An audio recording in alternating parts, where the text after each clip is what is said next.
안녕하세요. 반짝머리 도서관입니다. 오늘은 삶이 흔들릴 때 나를 지키는 고전수업 인생의 한 번은 오디세이야 라는 책을 읽어보도록 하겠습니다. 이 책은 오디세이아에 나오는 내용들 중에서 인생에 도움이 될 만한 내용을 따로 정리한 책입니다. 이 책을 보면서 중요한 문구, 중요하다고 생각한 부분, 그 부분을 낭독해 보도록 하겠습니다. 근본적 수용은 어떤 상황을 온전히 받아들이는 것이다. 그렇다고 동의나 체념을 뜻하는 것은 아니다. 우리가 바라는 모습이 아니라 현실을 있는 그대로 인정한다는 뜻이다. 이렇다 저렇다 판단하지 않고 지금 상황을 그대로 받아들일 수 있어야 비로소 그 상황에 대처할 수 있다. 이 상황을 헤쳐나갈 유일한 길은 바랐던 모습이 아니라 현실을 있는 그대로 받아들이는 것이다. 끝없이 곱씹고 한탄한다고 해서 달라지는 것은 없다. 현실을 인정하지 못하면 결국 아무것도 할 수 없는 마비 상태에 빠지게 된다. 이루어졌을지도 모르는 일, 이루어졌어야 할 일에 매달리면 사소한 긍정적 결과조차 이뤄낼 수 없다. 아주 사소한 행동이라도 좋다. 행동에 나서는 것이야말로 변화를 향한 첫걸음이다. 당장의 안락함을 넘어서 더 깊은 가치와 다시 연결되어야 한다.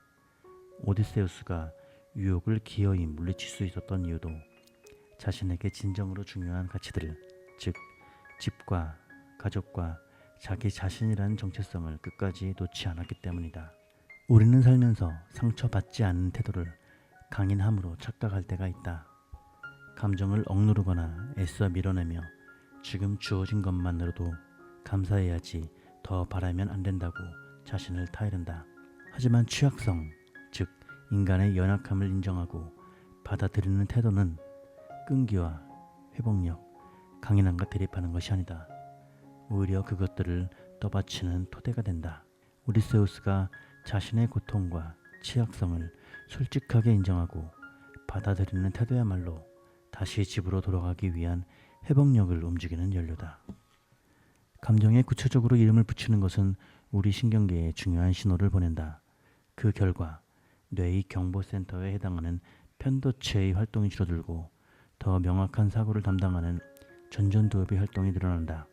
쉽게 말해서 감정을 말로 정확히 표현하기만 해도 우리는 한결 차분해지며 더 명료하게 생각하고 대처할 수 있다. 오디세우스는 비로소 문제를 제대로 들여다보기 시작한다. 다시 말해 자기 잘못을 회피하지 않고 정면으로 마주하는 것. 이것이 바로 자신의 이야기를 솔직하게 다시 바라볼 때 생기는 힘이다. 우리는 피할 수 없는 일을 마주하는 방식 자체를 다시 세워야 한다.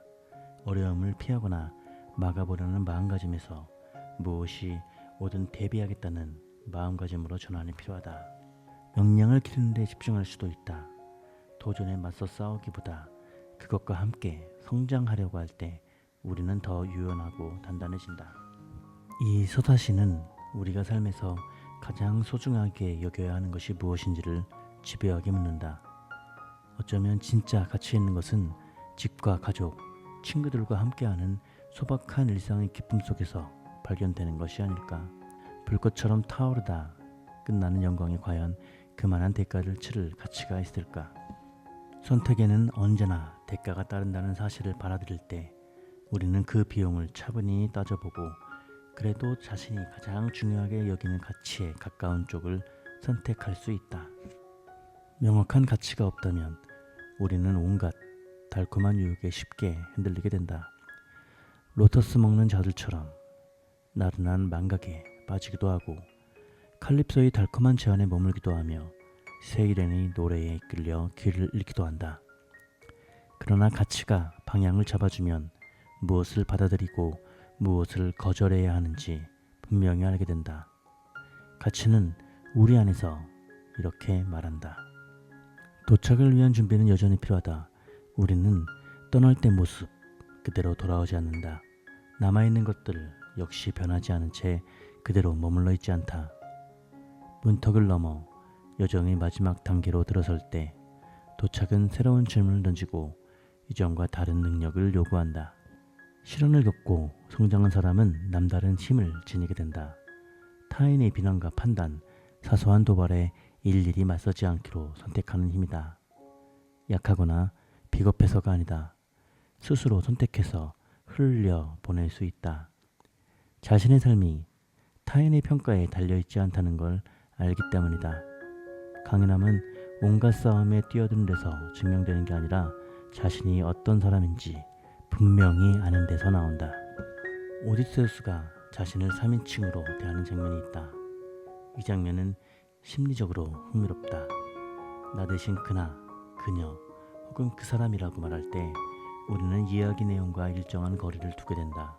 그 거리는 자신의 경험을 감정에 휩쓸리지 않고 좀 더 객관적으로 바라보게 해준다.